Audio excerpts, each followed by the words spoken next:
Olá, estudiosos e adeptos da doutrina espírita. Estamos aqui mais uma vez para continuar o nosso estudo de O Livro dos Espíritos, com a ajuda do Descomplicando o Livro dos Espíritos. E hoje nós vamos continuar aqui a parte segunda do capítulo 4, e hoje nós vamos começar a encarnação em diferentes mundos. E isso é um texto longo, são várias perguntas, vai da 172 até a 188. Então, são várias perguntas para a gente discorrer aqui, estudar um pouquinho. Eu vou ler elas para a gente poder começar aqui. Vamos lá, deixa eu acertar aqui.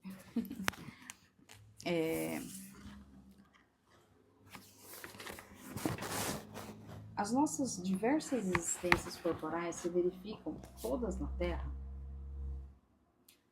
A cada nova existência corporal, a alma passa de um mundo para o outro ou pode ter muitas no mesmo globo?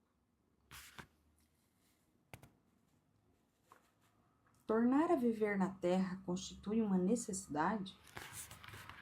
Haverá alguma vantagem em voltar-se a habitar a Terra? Depois de haverem encarnado noutros mundos, podem os espíritos encarnar nestes sem que jamais aqui tenham estado?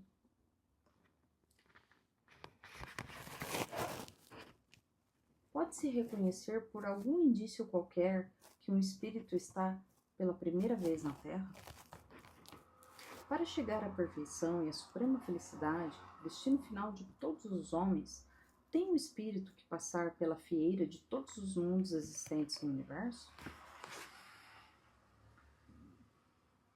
Como se explica então a pluralidade de suas existências em um mesmo globo? Podem os espíritos encarnar em um mundo relativamente inferior a outro, onde já viveram?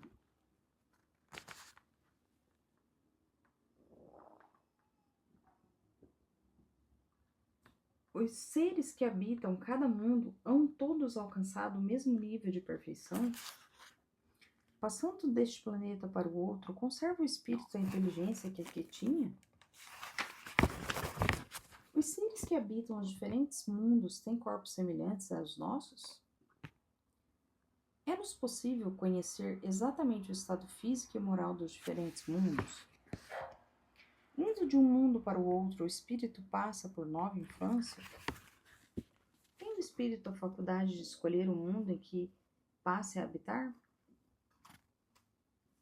Se o espírito nada pedir, o que determina o mundo em que ele reencarnará?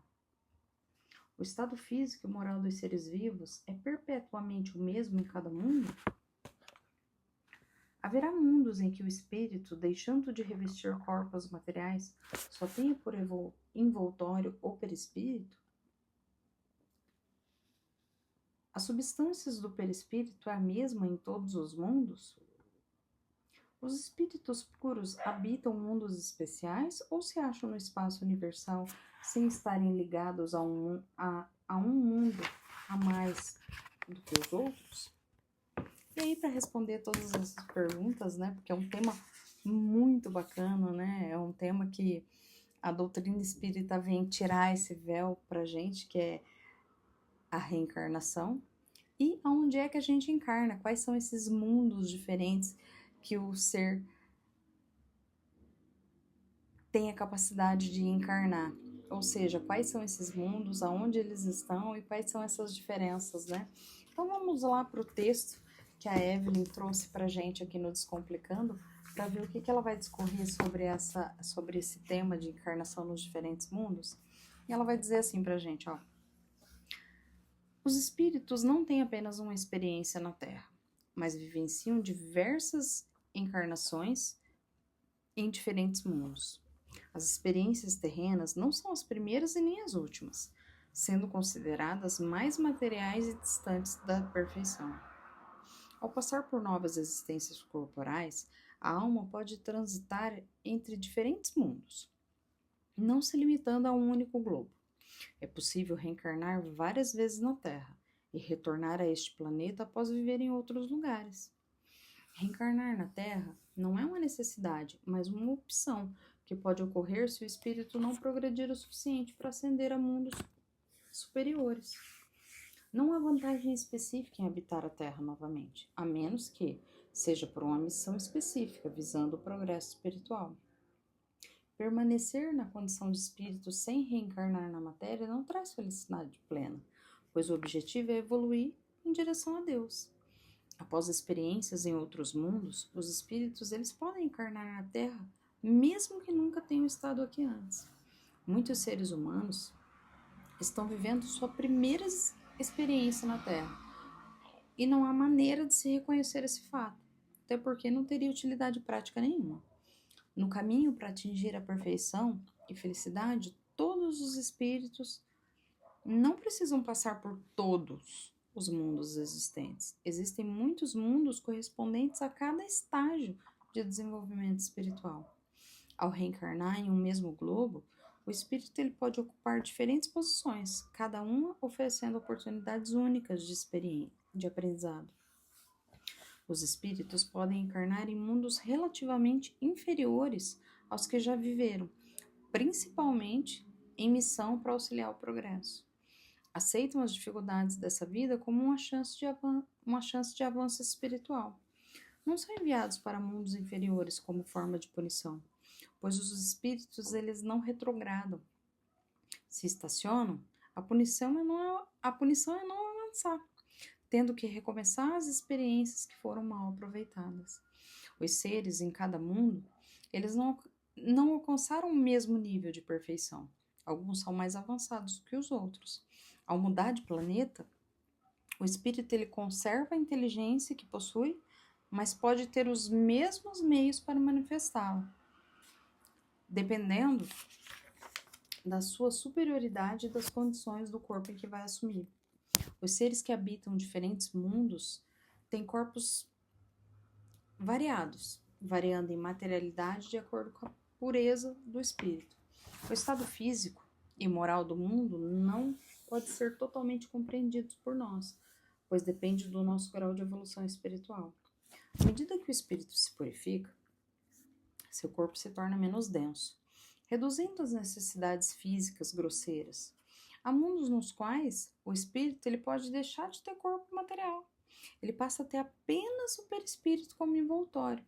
E esse envoltório ele se torna tão sutil, tão delicado, que para nós ele parece inexistente. Isso representa o estado dos espíritos puros. Além disso, há uma linha divisória clara, não há uma linha divisória clara, assim, de diferença entre um espírito puro e um outro espírito. Essa diferença ela vai se apagando gradualmente, tornando-se imperceptível, assim como a noite se dissipa com as primeiras luzes da manhã, né? A gente não percebe. Então, quanto à substância do perispírito, ela varia de grau de eterealidade em diferentes mundos, ou seja, eles são diferentes. Ao mudar de um mundo para o outro, o espírito ele se reveste da matéria específica desse novo mundo. E essa mudança ela ocorre instantaneamente, como se fosse um relâmpago. Nos mundos mais evoluídos, as paixões animais elas diminuem, elas vão dando lugar à fraternidade. Guerras e discórdias são desconhecidos, porque ninguém deseja punir o outro, prejudicar o outro. A intuição do futuro é uma consciência, ela é uma consciência sem remorso, ela proporciona aos habitantes desses mundos uma visão tranquila da morte, como uma simples transformação. A duração da vida nos diferentes mundos, ela está relacionada à superioridade física e moral de cada um. Corpos menos materiais, eles enfrentam menos desafios, enquanto espíritos mais puros têm menos paixões. E isso é uma graça da providência que reduz os sofrimentos. Em todos os lugares, a infância é uma fase de transição necessária. Mas essa transição ela não é tão brusca em todos os lugares quanto ela é aqui no nosso planeta. Em outras palavras, a passagem para uma nova existência em diferentes mundos, ele envolve um período de adaptação, sim. Mas essa transição ela pode ser mais leve, mais suave e menos abrupta do que aqui na Terra, né? Os espíritos puros, eles habitam certos mundos, mas eles não estão presos a eles como os humanos à Terra. Eles têm a capacidade de estar em todas as partes, mostrando sua liberdade e elevação espiritual. Então, esse foi aqui o texto para a gente compreender essas encarnações em diferentes mundos. E esse então foi o nosso estudo de hoje. Na próxima semana nós vamos falar sobre as transmigrações progressivas. E assim nós seguimos, né? Depois nós teremos a sorte das crianças depois da morte e assim por diante. E aí até a gente conseguir destrinchar o livro dos espíritos inteiro aqui, que tem um universo todo para a gente aprender, para a gente evoluir junto com eles. Então, que a gente possa continuar aproveitando as bênçãos desse estudo, porque nos descortina a mente e faz com que a gente consiga caminhar um pouquinho mais fácil em direção a Deus Pai. Então, nos vemos na próxima e esse foi o nosso estudo de hoje.